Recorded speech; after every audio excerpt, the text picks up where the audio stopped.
श्री गुरु ग्रंथ साहब की हजूरी च बैठे संगत जीओ, आओ पहला 10वें पातशाह मर्द अकमड़ा उन्हों की दिती हुई फतेह की सांझ पाईए। वाहिगुरू जी का खालसा, वाहिगुरू जी की फतेह। और हजे शमशेर दूले साडे रहबर होण, इहो जे वरतारे वरता गए जिहड़ा अज तक दुनिया च कदे वरत्या ही नहीं मुड़ के। सो पंजाब साडी कौम, असी अज खड़े कित्थे आं, आपां गल्लां सिद्धियां ही शुरू करते हैं। साडियां मावां भैणां बैठियां, तुसीं ये नींह जिहड़ी लाई है ना, ये चिणगां घरां चों ही लगदियां ते इतिहास इत्थों ही आउंदे आ। फिर जिवें बाबा जी वर्गे साडे स्टेजां तो साडे ढाडी जत्थे साडे घरां चों जिहड़ियां साखियां सुणाउंदे सी, उत्थों ही इतिहास साडे अंदर। देखो, इतिहास तो बिना चलिया नहीं जा सकदा। सो एनीवेज आपां गल्लां सिद्धियां शुरू करदे हां। गल मैं बाहर सुन रहा सी, बाबा तलवाड़ा जी भी खड़े आ, किसानी संघर्ष की गल कर रहे सी। पंजाब ने बड़े संघर्ष कीते आ, पिछले 150 साल तो असीं संघर्ष ही करते आए हैं, जदों तो साडे कोलों साडा राज गया। एक सोहण सिंह सीतल जी की किताब आ भी खालसा राज किवें आया ते खालसा राज किवें गया। पर जदों कौमां कोले आपदा राज ना होवे ना ते 150 साल की गुलामी पिछे पई आ, उदों कौमां दे वरतारे की वापरदे आ, साडी मानसिकता की हुंदी आ, सरकारां या समय दे हुक्मरान साडे नाल किवें खेडदे आ, ये थोड़ी जी आपां गल करांगे। इहनूं समझना बहुत जरूरी है। 150 साल की गुलामी कौम ते पई आ, साडी मानसिकता ते पई आ।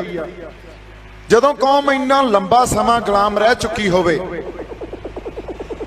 ते कौम दे विचों ही साडे विचों ही बंदे वो गुलामी नूं आपदे अंदर अंदरूनी धारण कर जांदे आ।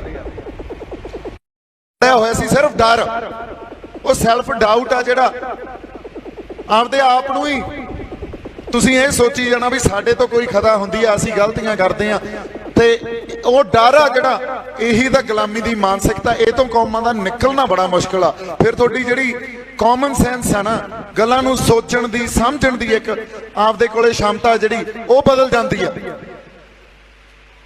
ये गल्लां हो सकदा इन्हां नूं होर आपां सिंपलीफाई करके समय दे नाल चल के इन्हां गल्लां नूं समझाउणे आ या इन्हां गल्लां नूं करदे आ। अज आपां 1851 च साडे कोलों साडा राज गया।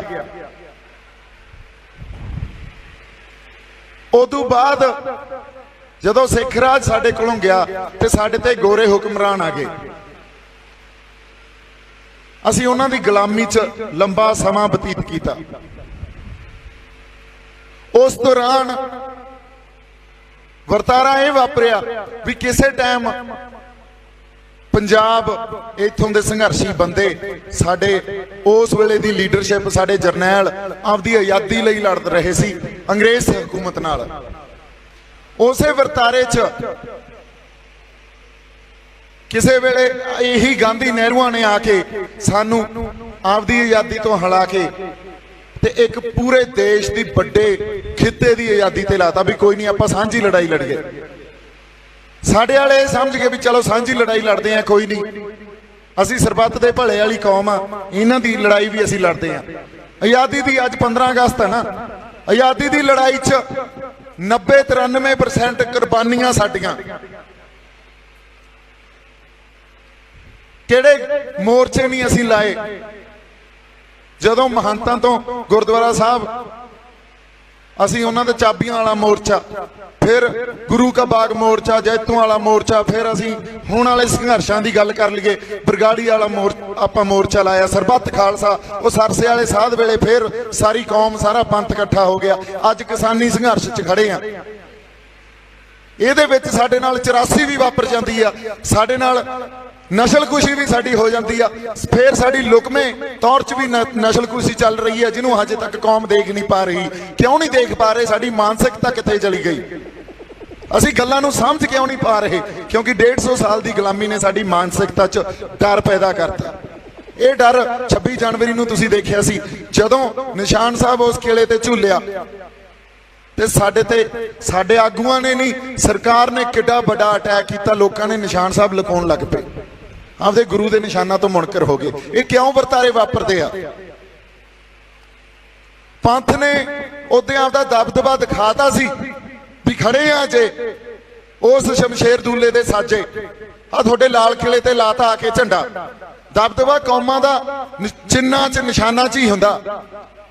ਜਿੰਨੀਆਂ ਸ਼ਹਾਦਤਾਂ ਇਸ ਕੌਮ ਨੇ ਦਿੱਤੀਆਂ, ਚਾਹੇ ਆਪਾਂ ਸਾਡੇ ਗੁਰੂਆਂ ਦੇ ਇਤਿਹਾਸ ਤੋਂ, ਸ਼ਹੀਦਾਂ ਸਿੰਘਾਂ ਦੇ ਇਤਿਹਾਸ ਤੋਂ, ਉਦੋਂ ਬਾਅਦ ਆਪਾਂ ਸਾਡੇ ਖਾਲਸਾ ਰਾਜ ਦੀ ਆਜ਼ਾਦੀ ਦੀ ਗੱਲ ਕਰ ਲਓ, ਫਿਰ ਇਸ ਖਿੱਤੇ ਦੀ, ਇਸ ਦੇਸ਼ ਦੀ ਆਜ਼ਾਦੀ ਦੀ ਗੱਲ ਕਰ ਲਓ। ਜਿੰਨੀਆਂ ਸ਼ਹਾਦਤਾਂ ਇਸ ਕੌਮ ਨੇ ਦਿੱਤੀਆਂ, ਸਾਡੇ ਨਿਸ਼ਾਨ ਝੂਲਦੇ ਆ ਨਾ। ਪਰ 26 ਜਨਵਰੀ ਨੂੰ ਅਸੀਂ ਮੁਨਕਰ ਕਿਉਂ ਕੀਤੇ ਗਏ? ਕਿਉਂਕਿ ਉਹੀ ਡਰ ਸਾਡੀ ਮਾਨਸਿਕਤਾ 'ਚ ਪਾਤਾ ਵੀ ਪਤਾ ਨਹੀਂ ਕੀ ਗਲਤ ਹੋ ਗਿਆ। ਅਸੀਂ ਆਪਦੇ ਗੁਰੂ ਦੇ ਨਿਸ਼ਾਨ ਤੋਂ ਮੁਨਕਰ ਹੋ ਗਏ ਵੀ ਅਸੀਂ ਤਾਂ ਲੜਾਈ ਜ਼ਮੀਨਾਂ ਦੀ ਲੜਨ ਆਏ ਸੀ। ਉਸ ਨਿਸ਼ਾਨ ਨੂੰ ਛੱਡ ਕੇ ਅਸੀਂ ਜ਼ਮੀਨਾਂ ਦੀ ਲੜਾਈ ਲੜ ਲਾਂਗੇ। ਉਹਦੀ ਰਹਿਮਤ ਤੋਂ ਬਿਨਾ ਅਸੀਂ ਕਿਹੜੇ ਜ਼ਮੀਨਾਂ ਦੀ ਲੜਾਈ ਲੜ ਲਾਂਗੇ? ਇਹ ਜਿਹੜੀ ਮਾਨਸਿਕਤਾ ਸਾਡੀ 150 ਸਾਲ ਦੀ ਗੁਲਾਮੀ ਨੇ ਘੜਤੀ ਆ ਨਾ, ਇਹ ਜਦੋਂ ਤੱਕ ਅਸੀਂ ਇੱਥੇ ਨਹੀਂ ਜੁੜਾਂਗੇ।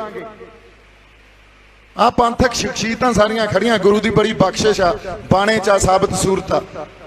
ਮੇਰੇ ਤੇ ਤਾਂ ਉਹ ਵੀ ਕੋਈ ਬਖਸ਼ਿਸ਼ ਨਹੀਂ। ਮੈਨੂੰ ਤਾਂ ਜਿੰਨਾ ਕੁ ਗੁਰੂ ਪਾਤਸ਼ਾਹ ਨੇ ਜਗਾਤਾ, ਉਸ ਅਵਸਥਾ 'ਚ ਆ ਕੇ ਮੈਂ ਤੁਹਾਡੇ ਨਾਲ 4 ਗੱਲਾਂ ਕਰ ਲੈਣਾ। ਪਰ ਜਦੋਂ ਤੱਕ ਤੁਸੀਂ ਇਹ ਗੱਲ ਨਹੀਂ ਸਮਝੋਗੇ ਵੀ ਉਹ ਗੁਲਾਮੀ ਜਿਹੜੀ ਸਾਡੀ ਮਾਨਸਿਕਤਾ 'ਚ ਪਈ ਆ, ਜਦੋਂ ਤੱਕ ਉਹਨੂੰ ਗਲੋਂ ਨਹੀਂ ਲਾਉਂਦੇ, ਜਿੰਨੇ ਮਰਜ਼ੀ ਸੰਘਰਸ਼ ਕਰ ਲਓ। ਅਸੀਂ ਕਹਿੰਦੇ ਰਹਿੰਦੇ ਆ ਸੰਘਰਸ਼ਾਂ ਦੀ ਧਰਤੀ ਆ, ਇੱਥੇ ਤਾਂ ਪੰਜਾਬ ਦੇ ਜੰਮਿਆਂ ਨੂੰ ਨਿਤ ਨਵੀਆਂ ਮੁਹਿੰਮਾਂ, ਇੱਥੇ ਤਾਂ ਰੋਜ਼ ਸੰਘਰਸ਼ ਉੱਠਦੇ ਆ।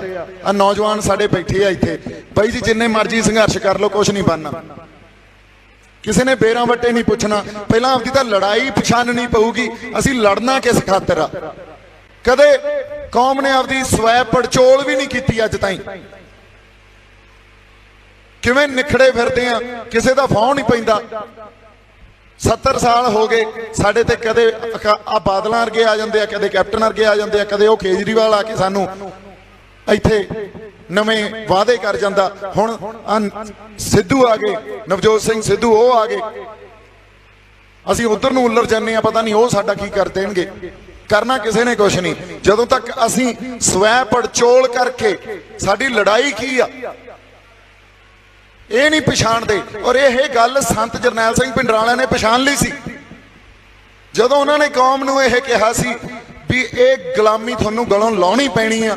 ਇਹ ਅੱਜ ਮਿਥ ਲਓ ਗੱਲ, ਹੋਰ 10 ਸਾਲਾਂ ਨੂੰ ਮਿਥ ਲਓ, ਗਾਂ 50 ਸਾਲਾਂ ਨੂੰ ਮਿਥ ਲਓ। ਜਦੋਂ ਤੱਕ ਇਸ ਗੱਲ ਤੇ ਨਹੀਂ ਆਉਂਦੇ, ਤੇ ਜੇ ਅਸੀਂ ਕਹਾਂਗੇ ਵੀ ਅਸੀਂ ਕੁਝ ਅਸਾਰ ਲਾਂਗੇ, ਜਾਂ ਸਾਨੂੰ ਪੰਜਾਬ ਦੇ ਮਸਲਿਆਂ ਦੇ ਹੱਲ ਮਿਲ ਜਾਣਗੇ, ਜਾਂ ਇੱਥੇ ਵਸਦੇ ਲੋਕਾਂ ਨੂੰ ਅਸੀਂ ਕੁਝ ਚੰਗਾ ਸਹਿਜ ਜੀਵਨ ਦੇ ਦਾਂਗੇ, ਜਾਂ ਉਹਨਾਂ ਦਾ ਕੋਈ ਭਲਾ ਕਰ ਦਾਂਗੇ, ਹੋ ਹੀ ਨਹੀਂ ਸਕਦਾ। ਜਿਹੜਾ ਮਰਜ਼ੀ ਲੀਡਰ ਆ ਜਾਏ, ਜਿਹੜੀ ਮਰਜ਼ੀ ਸਰਕਾਰ ਆ ਜਾਏ, ਸੈਂਟਰ 'ਚ ਬੀਜੇਪੀ ਬੈਠੀ ਹੋਵੇ, ਅੱਜ ਮੋਦੀ ਵਰਗੇ ਬੈਠੇ ਆ, ਕੱਲ ਨੂੰ ਜੇ ਕਾਂਗਰਸ ਵੀ ਆ ਗਈ, ਉਹਨਾਂ ਨੇ ਤਾਂ ਉਵੇਂ ਹੀ ਚੱਲਣਾ। ਉਹਦਾ ਸਾਡੇ ਨਾਲ ਵਾਅਦੇ ਕਰ ਮੁੱਕਰ ਗਏ। ਜਦੋਂ ਕੌਮ ਆਪਦੀ ਆਜ਼ਾਦੀ ਲਈ ਲੜ ਰਹੀ ਸੀ ਜਾਂ ਗੁਰਦੁਆਰਿਆਂ ਦਾ ਸੰਘਰਸ਼ ਕਰ ਰਹੀ ਸੀ, 1920 'ਚ ਲਾਹੌਰ ਇੱਕ ਸਮਿਟ 'ਚ ਆ ਕੇ ਗਾਂਧੀ ਕਹਿੰਦਾ ਵੀ ਹੁਣ ਆ ਛੋਟੇ ਗੁਰਦੁਆਰਿਆਂ ਦੀ ਲੜਾਈ ਤੁਸੀਂ ਲੜ ਲਈ, ਹੁਣ ਵੱਡੇ ਗੁਰਦੁਆਰੇ ਦੀ ਲੜਾਈ ਆਪਾਂ ਲੜਦੇ ਆਂ।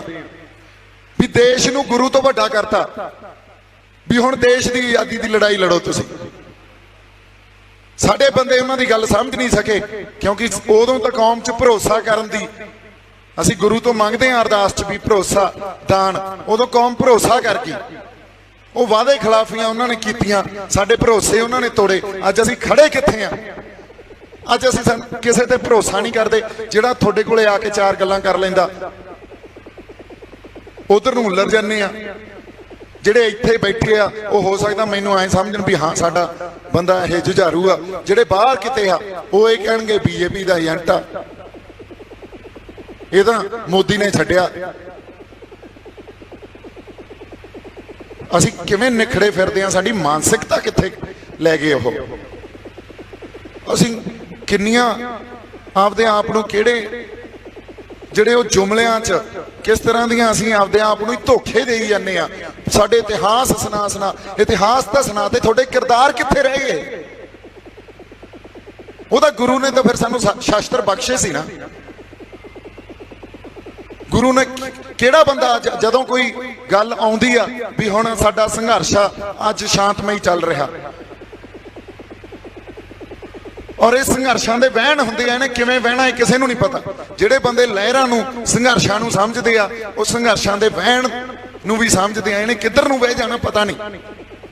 ਧਰਮ ਯੁੱਧ ਮੋਰਚਾ ਵੀ ਆਈ ਜਿਵੇਂ ਆਪਾਂ ਬੈਠੇ ਆਏ ਪੀਸਫੁਲ ਲੱਗਿਆ ਸੀ, ਸਾਡੀ ਲੀਡਰਸ਼ਿਪ ਨੇ ਪੀਸਫੁਲ ਮੋਰਚਾ ਲਾਇਆ ਸੀ, ਸਾਨੂੰ ਲਿਆ ਕੇ ਖੜਾ ਕਿੱਥੇ ਕਰਤਾ, ਸਾਨੂੰ ਹਥਿਆਰਬੰਦ ਸੰਘਰਸ਼ ਖਾੜਕੂ ਸੰਘਰਸ਼ ਕਰਨਾ ਪਿਆ ਤੇ ਮੁੜ ਕੇ ਸਾਰੇ ਬੰਦਿਆਂ ਨੂੰ ਦੇਸ਼ ਦੀ ਏਕਤਾ ਤੇ ਅਖੰਡਤਾ ਦਾ ਨਾਅਰਾ ਦੇ ਦੇ ਕੇ ਨਿਰਦੋਸ਼ ਸਾਡੇ ਮੁੰਡਿਆਂ ਨੂੰ ਮਾਰਿਆ। ਹੁਣ ਜਿਹੜੇ ਸਾਡੇ 40-50 ਸਾਲਾਂ ਦੇ 70 ਸਾਲਾਂ ਦੇ ਬੰਦੇ ਬੈਠੇ ਆ, ਉਹਨਾਂ ਨੂੰ ਐਂ ਲੱਗਦਾ ਯਾਰ ਤੁਸੀਂ ਇਹੋ ਜਿਹੀਆਂ ਗੱਲਾਂ ਕਰੋਗੇ ਬੰਦੇ ਮਰਵਾਓਗੇ, ਕਿਉਂਕਿ ਡਰ ਹੀ ਇਸ ਸਟੇਟ ਨੇ ਇੰਨਾ ਪੈਦਾ ਕਰਤਾ ਸਾਡੀ ਮਾਨਸਿਕਤਾ 'ਚ। ਪਰ ਬੰਦੇ ਹੀ ਸਾਡੇ ਗੁਰੂਆਂ ਵੇਲੇ ਵੀ ਅਸੀਂ ਮਰਾਏ ਆ, ਜਿਨ੍ਹਾਂ ਨੂੰ ਅਸੀਂ ਸ਼ਹੀਦ ਸਿੰਘ ਕਹਿੰਦੇ ਆ, ਜਿਨ੍ਹਾਂ ਲਈ ਰੋਜ਼ ਅਰਦਾਸ ਕਰਦੇ ਆ, ਜਿਨ੍ਹਾਂ ਦਾ ਅਸੀਂ ਇਹ ਕਹਿੰਦੇ ਆ ਵੀ ਪਹਿਰੇ ਲੱਗਦੇ ਆ ਸਾਡੇ ਤੇ। ਬੰਦੇ ਸਾਡੇ ਸੰਘਰਸ਼ਾਂ 'ਚ ਵੀ ਅਸੀਂ ਬੜੇ ਮਰਵਾਏ ਆ, ਅਸੀਂ ਬੰਦੇ ਮਰਵਾਉਣ ਤੋਂ ਹੀ ਡਰਨ ਲੱਗ ਗਏ। ਅੱਜ ਤੱਕ ਇਤਿਹਾਸ 'ਚ ਤੁਸੀਂ ਇਸ ਮਨੁੱਖ ਜਾਤੀ ਦਾ ਪੂਰਾ ਇਤਿਹਾਸ ਕੱਢ ਲਓ, ਕਿਤੇ ਖੂਨ ਡੁੱਲੇ ਬਿਨਾਂ ਧਰਮ ਦੀ ਸਥਾਪਨਾ ਹੋਈ ਹੋਵੇ ਤਾਂ। ਪਰ ਇਹ ਨਹੀਂ ਵੀ ਅਸੀਂ ਬੰਦੇ ਮਾਰਨ ਤੁਰ ਪਏ, ਅਸੀਂ ਹਿੰਸਕ ਨਹੀਂ ਆ। ਸਿੱਖਾਂ ਦੇ ਮਨਾਂ 'ਚ ਕਦੇ ਹਿੰਸਾ ਹੋ ਹੀ ਨਹੀਂ ਸਕਦੀ। ਸਾਡਾ ਗੁਰੂ ਤਾਂ ਪਹਿਲਾ ਵਾਰ ਦੇ ਦਿੰਦਾ ਹੁੰਦਾ ਸੀ ਵੀ ਪਹਿਲਾ ਵਾਰ ਦੁਸ਼ਮਣ ਨੂੰ ਦਿੱਤਾ, ਦੂਜਾ ਵਾਰ ਵੀ ਦੁਸ਼ਮਣ ਨੂੰ ਦਿੱਤਾ। ਅਸੀਂ ਹਿੰਸਕ ਕਿਵੇਂ ਹੋ ਸਕਦੇ ਹਾਂ? ਅਸੀਂ ਸਰਬੱਤ ਦੇ ਭਲੇ ਵਾਲੀ ਕੌਮ, ਮਾਨਸ ਕੀ ਜਾਤ ਸਭੇ ਏਕੋ ਪਹਿਚਾਨ ਬੋ ਵਾਲੀ ਕੌਮ। ਪਰ ਜਦੋਂ ਧਰਮ ਦੀ ਸਥਾਪਨਾ ਕਰਨੀ ਪੈਂਦੀ ਆ ਨਾ, ਉਦੋਂ ਫਿਰ ਇਹ ਵਹਿਣਾ 'ਚ ਕਿੱਧਰ ਨੂੰ ਵਹਿਣਾ, ਇਹ ਲਹਿਰਾਂ ਦੇ ਨਾਲ ਖੜਨਾ ਪੈਂਦਾ। ਲਹਿਰਾਂ ਤੋਂ ਪਾਸੇ ਨਹੀਂ ਹਟੀਦਾ ਵੀ ਗੱਲ ਤਾਂ ਹੋਰ ਕਿਸੇ ਪਾਸੇ ਨੂੰ ਤੁਰ ਪਈ ਹੁਣ। ਤੇ ਜੇ ਅਸੀਂ ਲਹਿਰਾਂ ਦੇ ਨਾਲ ਖੜਨ ਤੋਂ ਮੁਨਕਰ ਹੋ ਜਾਂਦੇ ਆ, ਆਪਦੇ ਗੁਰੂ ਦੇ ਦਿੱਤੇ ਚਿੰਨ੍ਹ ਤੋਂ ਮੁਨਕਰ ਹੋ ਜਾਂਦੇ ਆ, ਫਿਰ ਮਤ ਆ ਕੇ ਇੱਥੇ ਨਤਮਸਤਕ ਹੋ। ਫਿਰ ਗੁਰੂ ਸਾਹਿਬ ਦੀਆਂ ਗੱਲਾਂ ਕਹੀਆਂ, ਚੂੰਕਾਰ ਜਾਂ ਹਮ ਹੀਲ ਤੇ ਦਰ ਗੁਚਸਤ ਹਲਾਲ ਅਸਤ ਬੁਰਦਨ ਬ ਸ਼ਮਸ਼ੀਰ ਦਸਤ। ਜਦੋਂ ਸਾਰੇ ਰਾਹ ਬੰਦ ਹੋ ਜਾਂਦੇ, ਚੱਕੀ ਸੀ ਨਾ ਉਹਨਾਂ ਨੇ ਵੀ ਤੇਗ। ਪੰਜਵੇਂ ਪਾਤਸ਼ਾਹ ਨੇ ਸ਼ਹਾਦਤ ਦਿੱਤੀ ਸ਼ਾਂਤਮਈ। ਭਾਈ ਬਿਧੀ ਸਿੰਘ ਉਹਨਾਂ ਨੂੰ ਕਹਿੰਦੇ ਵੀ ਆਪਾਂ ਲੜ ਕੇ ਇਸ ਹਕੂਮਤ ਨਾਲ ਲੜ ਕੇ ਸ਼ਹਾਦਤ ਦੇਵਾਂਗੇ ਜੇ ਦੇਣੀ ਆ ਤਾਂ। ਉਸ ਵੇਲੇ ਗੁਰੂ ਸਾਹਿਬ ਕੋਲੇ ਹੋਰ ਵੀ ਜਿਹੜੇ ਕੋਈ ਚੰਗੀਆਂ ਨੇਕ ਰੂਹਾਂ ਸੀ, ਉਹ ਆ ਕੇ ਗੁਰੂ ਸਾਹਿਬ ਦੇ ਹੱਕ 'ਚ ਖੜੀਆਂ ਹੋ ਗਈਆਂ, ਸ੍ਰੀ ਗੁਰੂ ਅਰਜਨ ਦੇਵ ਪਾਤਸ਼ਾਹ ਦੇ। ਉਹ ਕਹਿੰਦੇ ਨਹੀਂ, ਕੁਛ ਨਹੀਂ ਕਰਨਾ, ਜੋ ਕੁਦਰਤ ਨੂੰ ਅਕਾਲ ਪੁਰਖ ਵਾਹਿਗੁਰੂ ਨੂੰ ਮਨਜ਼ੂਰ ਆ ਉਸ ਵਹਿਣ 'ਚ ਵਹੀ ਜਾਓ। ਤਤੀ ਤਵੀ ਤੇ ਬੈਠ ਕੇ ਸ਼ਾਂਤਮਈ ਸ਼ਹਾਦਤ ਵੀ ਦਿੱਤੀ। ਤੇ ਛੇਵੇਂ ਪਾਤਸ਼ਾਹ ਨੇ ਸਾਨੂੰ ਮੀਰੀ ਤੇ ਪੀਰੀ ਦਾ ਸਿਧਾਂਤ ਦਿੱਤਾ। 11 ਸਾਲ ਦੀ ਉਮਰ 'ਚ ਉਹਨਾਂ ਨੇ ਇਹ ਗੱਲ ਸੰਗਤ ਨੂੰ ਕਹਿਤੀ ਵੀ ਹੁਣ ਸਾਨੂੰ ਸ਼੍ਰੀ ਸਾਹਿਬ ਸਾਨੂੰ ਤੇਗ ਚੱਕਣੀ ਪਊਗੀ, ਸਾਨੂੰ ਖਾਂਡਾ ਵਾਹੁਣਾ ਪਊਗਾ। ਤੇ ਜਿਨ੍ਹਾਂ ਨੇ ਪੰਜਵੇਂ ਪਾਤਸ਼ਾਹ ਦੀ ਸ਼ਹੀਦੀ ਦੇ ਜਿਹੜੇ ਦੋਖੀ ਆ ਨਾ, ਉਹਨਾਂ ਦੀ ਸ਼ਹਾਦਤ ਦੇ ਪਿੱਛੇ ਉਹਨਾਂ ਨੂੰ ਪੰਥ ਸਜ਼ਾ ਦੇਊਗਾ, ਉਹਨਾਂ ਨੂੰ ਇਹ ਕੌਮ ਸਜ਼ਾ ਦੇਊਗੀ। ਸਿੱਖ ਉਸ ਵੇਲੇ ਇਸੇ ਮਾਨਸਿਕਤਾ ਦੇ ਸ਼ਿਕਾਰ ਵੀ 11 ਸਾਲ ਦਾ ਬੱਚਾ, ਤੇ ਅੱਜ ਜੇ ਅਸੀਂ ਕਹਿ ਦਈਏ ਵੀ ਮੋਦੀ ਤੇ ਅਮਿਤ ਸ਼ਾਹ ਨੂੰ ਅਸੀਂ ਸਜ਼ਾ ਦੇਵਾਂਗੇ, ਜਿਵੇਂ ਬਾਬਾ ਜੀ ਨੇ ਗੱਲ ਕਹੀ ਵੀ ਇਹਨਾਂ ਨੂੰ ਤਾਂ ਬਾਣੀ ਪਾਵਾਂਗੇ, ਇਹਨਾਂ ਨਾਲ ਨਜਿੱਠਣਾ ਪਊ, ਤੇ ਲੋਕ ਕਹਿਣਗੇ ਯਾਰ ਐਵੇਂ ਫੜਾ ਮਾਰੀ ਜਾਂਦੇ ਆ। ਪਰ ਜੇ ਉਸ ਗੁਰੂ 'ਚ ਭਰੋਸਾ ਉਹਨਾਂ ਨੇ ਕਰਕੇ ਦਿਖਾਇਆ, ਉਹ ਕਹਿੰਦੇ ਜੀ ਐਡੀ ਵੱਡੀ ਫੌਜ, ਐਡੀ ਵੱਡੀ ਹਕੂਮਤ, ਤੇ ਸਾਡੇ ਕੋਲੇ ਕੀ ਆ? ਸਾਡੇ ਕੋਲੇ ਤਾਂ ਸ਼ਾਸਤਰ ਵੀ ਨਹੀਂ ਆ। ਛੇਵੇਂ ਪਾਤਸ਼ਾਹ ਕਹਿੰਦੇ ਜੇ ਤੁਹਾਡੀ ਸ਼ਾਸਤਰ ਦੇ ਕੇ ਵੀ ਤੁਹਾਡੀ ਇਹ ਮਾਨਸਿਕਤਾ, ਫਿਰ ਤੁਸੀਂ ਕੁਝ ਨਹੀਂ ਕਰ ਸਕਦੇ। ਤੇ ਜੇ ਤੁਹਾਨੂੰ ਗੁਰੂ ਨਾਨਕ ਸਾਹਿਬ 'ਚ, ਸ੍ਰੀ ਗੁਰੂ ਅਰਜਨ ਸਾਹਿਬ 'ਚ ਪੂਰਨ ਭਰੋਸਾ, ਗੁਰੂ 'ਚ ਭਰੋਸਾ, ਫਿਰ ਵੇਖਿਓ ਕੀ ਵਰਤਾਰੇ ਵਾਪਰਦੇ ਆ। ਤੇ ਵਰਤਾਰੇ ਵਾਪਰੇ ਜਦੋਂ ਬੰਦਾ ਸਿੰਘ ਬਹਾਦਰ ਨਾਂਦੇੜ ਤੋਂ ਚੱਲੇ। ਗੁਰੂ ਪਾਤਸ਼ਾਹ ਨੇ 10ਵੇਂ ਪਾਤਸ਼ਾਹ ਨੇ 13 ਤੀਰ ਤੇ 5 ਸਿੰਘ ਦੇਤੇ ਦੁਨੀਆ ਦੀ ਉਸ ਵੇਲੇ ਸਭ ਤੋਂ ਵੱਡੀ ਹਕੂਮਤ ਨਾਲ ਮੱਥਾ ਲਾਉਣ ਵਾਸਤੇ। ਉਹਨਾਂ ਨੇ ਤਾਂ ਗੁਰੂ 'ਚ ਭਰੋਸਾ ਰੱਖਿਆ, ਗੁਰੂ ਤੋਂ ਥਾਪੜਾ ਲੈ ਕੇ ਤੁਰੇ। ਨਹੀਂ ਤਾਂ ਉਹ ਵੀ ਇਹ ਗੱਲ ਕਹਿ ਸਕਦੇ ਸੀ ਵੀ 5 ਸਿੰਘਾਂ ਨਾਲ ਦੁਨੀਆ ਦੀ ਸਭ ਤੋਂ ਵੱਡੀ ਹਕੂਮਤ ਨਾਲ ਮੈਂ ਕਿੱਥੋਂ ਮੱਥਾ ਲਾ ਲੂੰਗਾ। ਸੋ ਸਾਡੀ ਮਾਨਸਿਕਤਾ 'ਚੋਂ ਭਰੋਸਾ ਖਤਮ ਹੋ ਗਿਆ ਗੁਰੂ ਚ ਤੇ ਗੁਲਾਮੀ ਘਰ ਕਰ ਗਈ। ਸਾਨੂੰ ਉਹ ਗੁਲਾਮੀ ਗਲੋਂ ਲਾਉਣੀ ਪੈਣੀ ਆ ਜੇ ਆਪਦੇ ਹੱਕਾਂ ਲਈ, ਆਪਦੇ ਹੱਕ ਹਕੂਕ ਲਈ ਲੜਨਾ ਤਾਂ। ਸੋ ਗੱਲ ਮੈਂ ਕੁਝ ਸੋਚ ਕੇ ਹੋਰ ਆਇਆ ਸੀ ਵੀ ਚਲੋ, ਪਰ ਜਦੋਂ ਬਾਬਾ ਜੀ ਦੀਆਂ ਗੱਲਾਂ ਸੁਣੀਆਂ ਫਿਰ ਉੱਥੋਂ ਗਾਂ ਸਿੱਧੀਆਂ ਹੀ ਹੋ ਗਈਆਂ ਗੱਲਾਂ। ਹੁਣ ਜਿਹੜੀਆਂ ਰੂਹਾਂ ਇਸ ਲੜਾਈ ਨੂੰ ਪਛਾਣ ਲੈਣਗੀਆਂ ਤੇ ਉਹ ਪਛਾਣ ਗੁਰੂ ਨੇ ਦੇਣੀ ਆ, ਉਹ ਰੂਹਾਂ ਇਤਿਹਾਸ ਸਿਰਜ ਜਾਣਗੀਆਂ। ਜਿਹੜੀਆਂ ਨਹੀਂ ਪਛਾਣ ਸਕਦੀਆਂ ਉਹ ਫਿਰ ਬੈਠੇ ਰਹੋ ਘਰਾਂ 'ਚ, ਜਾਂ ਫਿਰ ਨਿੰਦੀ ਜਾਓ ਸੰਘਰਸ਼ੀ ਬੰਦਿਆਂ ਨੂੰ, ਜਾਂ ਕਹੀ ਜਾਓ ਬਾਈ ਜੀ ਇਹ ਤਾਂ ਸਾਡੇ ਬੰਦੇ ਮਰਵਾਊ। ਅਸੀਂ ਬੰਦੇ ਮਰਵਾਉਣ ਵਾਸਤੇ ਨਹੀਂ, ਅਸੀਂ ਤਾਂ ਬੰਦੇ ਬਚਾਉਣ ਵਾਸਤੇ ਤੁਰੇ ਹੋਏ ਆ। ਪਰ ਜਦੋਂ ਗੱਲ ਧਰਮ ਦੀ ਸਥਾਪਨਾ ਦੀ ਆ ਜੇ ਨਾ, ਉੱਥੇ ਫਿਰ ਜਿਹੜਾ ਵਹਿਣ ਵਹਿੰਦਾ ਉਹਦੇ 'ਚ ਵਹਿਣਾ ਪੈਂਦਾ ਹੁੰਦਾ। ਅਸੀਂ ਹਿੰਸਕ ਨਹੀਂ ਆ। ਪਤਾਵਾਂ ਜਥੇਬੰਦੀਆਂ ਸਾਡੇ ਤੋਂ ਤੋੜਤੀਆਂ, ਖੁਰ ਗਈਆਂ, ਸਾਡੇ ਪੱਲੇ ਕੁਛ ਨਹੀਂ ਬਚਣਾ। ਨਤਮਸਤਕ ਅਸੀਂ ਆਪਦੇ ਗੁਰੂ ਨੂੰ ਆ, ਪਰ ਇਹਨਾਂ ਸੰਪਰਦਾਵਾਂ ਨੇ, ਇਹਨਾਂ ਟਕਸਾਲਾਂ ਨੇ, ਇਹਨਾਂ ਸਾਡੀਆਂ ਜਥੇਬੰਦੀਆਂ ਨੇ ਸਾਡਾ ਪੰਥ ਸਾਂਭ ਕੇ ਰੱਖਿਆ। ਹਾਲਾਂਕਿ ਪੰਥ ਅਕਾਲ ਪੁਰਖ ਵਾਹਿਗੁਰੂ ਦਾ। ਕੱਲ ਮੈਨੂੰ ਇੱਕ ਸਿੰਘ ਨੇ ਗੱਲ ਦੱਸੀ ਸੀ, ਜਾਂਦੇ ਜਾਂਦੇ ਇੱਕ ਛੋਟੀ ਜੀ ਗੱਲ ਕਰ ਜੀਏ। ਉਹ ਕਹਿੰਦਾ ਜਦੋਂ ਨਿਊਯਾਰਕ ਮੈਨਹੈਟਨ, ਅਮਰੀਕਾ ਦਾ ਦਿਲ ਆ ਉਹ ਮੈਨਹੈਟਨ, ਡਾਊਨਟਾਊਨ ਮੈਨਹੈਟਨ, ਉੱਥੇ ਜਦੋਂ ਨਗਰ ਕੀਰਤਨ ਹੁੰਦਾ ਨਾ ਤਾਂ ਸਾਰਾ ਸ਼ਹਿਰ ਬੰਦ ਹੁੰਦਾ।